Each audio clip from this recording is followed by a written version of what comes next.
how does this Super Bowl game play out between Cincinnati and the Rams? It's all about matchups, Key. You just look at when you go to the Super Bowl, you lean on your dudes, you lean on your stars. Aaron Donald, Von Miller. You look at the Rams defensive line going against Cincinnati O-line, who's given up, 8 sacks so far this postseason. It's all about matchups to me. I just love what the front of the Rams have. I just don't know who blocks Aaron Donald. I don't care if you put 3 guys on him, it's still not enough. And then you got to deal with Von Miller on the outside. So I think the key matchup comes down in the trenches with the D-line of the Rams versus the O-line of Cincinnati. CD, what do you think, man? No, I agree with that. And I think in a game like this, you see the Rams, that front, man, it's like if you're preparing for them, it's going to be difficult because they'll try to make the Bengals one-dimensional. They'll try to shut down Mixon and make sure that it's Burrow just dropping back. And if that becomes the case in a game like this, I just don't see how they contain that front. That's just relentless. And the Rams have shown that they are hunters, man. And so, I know that the Bengals were able to play against the Chiefs, and the Chiefs got pressure, but Burrow was able to escape and be Houdini. But I just don't know in a game like this. And I think that the hunger from the Rams and their veteran players, the guys like Whitworth, right, the guy that has played long in this league. I believe he's 16 years in this league. He doesn't have a championship. Aaron Donald doesn't have one. Matthew Stafford doesn't have one. Johnny Hekker doesn't have one. So their veterans are going to be hungry in a game like this. And I think that the hunger of that, trying to get that championship, is going to outwill this young, kind of ambitious team who really is not supposed to be here in everybody's mind. And they're kind of like, hey, you don't know what you don't know. And they just beat the odds. But I think the Rams are going to probably come out on top when it's all said and done. Hines, you spent some time on the Jets coaching staff and are now an assistant coach at FAU. You went through the head coach hiring process in Houston this cycle. What do you think needs to change to get more black head coaches hired? Well, I just think culturally, you look at the ownership, really not having a minority owner out there, it makes it tough.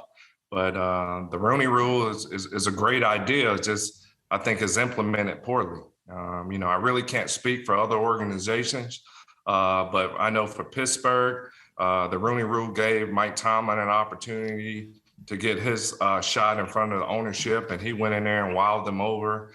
As a veteran player, we always thought that the Steelers were going to stay in-house and hire offensive line coach Russ Grimm, and then out of nowhere, Mike Tomlin comes in, and I've been blessed, man, to only play for 2 head coaches throughout my career, Coach Cowher and Coach Tomlin. So when Coach Tomlin came in, man, you see why he was able to lead men.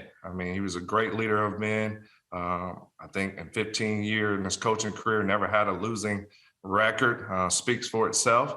But I knew through the Rooney Rule gave Mike Tomlin an opportunity to showcase what he can do in front of our owner. And that's why he's been there for 15 years. So I see some of the other things that's going out there. Like I said, I really can't speak on it. I was blessed enough to get an opportunity to go down to Houston and take part of, interviewing for a head coaching job, and just looking at their past 3 coaches that they have. They've all been of African-American coaches, with Romeo Cornell and David Culley and now Lovie Smith.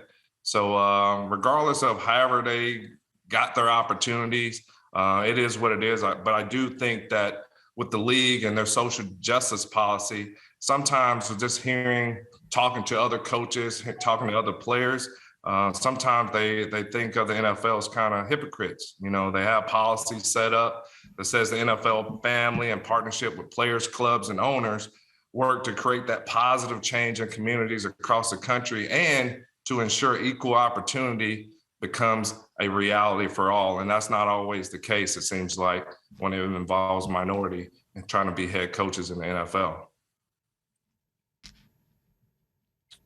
So, guys, we're running out of time a little bit here. You both like the Rams in this game. And and I'm sorry, Hines, did you also say the Rams? Yes, they both said. Yeah, you both said the Rams in this game. Yes.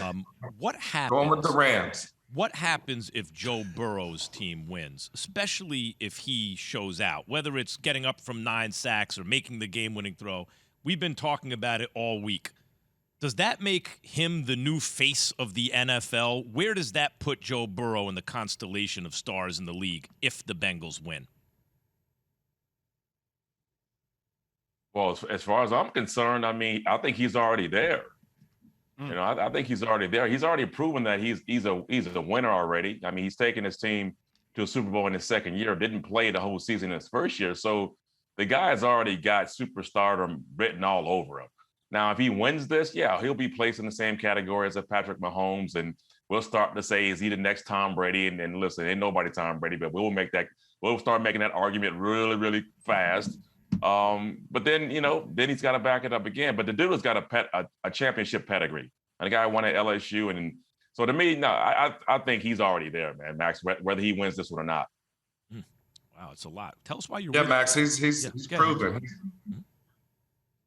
Oh, he's proven, man. I mean, Burrow is that dude, man. And so to overcome all the great firepower they have on the defensive side for the Rams, if Cincinnati can somehow pull this thing off and be the true Cinderella team, it's all a testament of Joe Burrow. And, you know, for him to go out there and lead his team the way he's done in the playoffs, I think speaks for itself. But he's definitely one of those guys on the rise to be the face of the league if they can pull out a huge upset. Thanks for watching ESPN on YouTube. For live streaming sports and premium content, subscribe to ESPN+.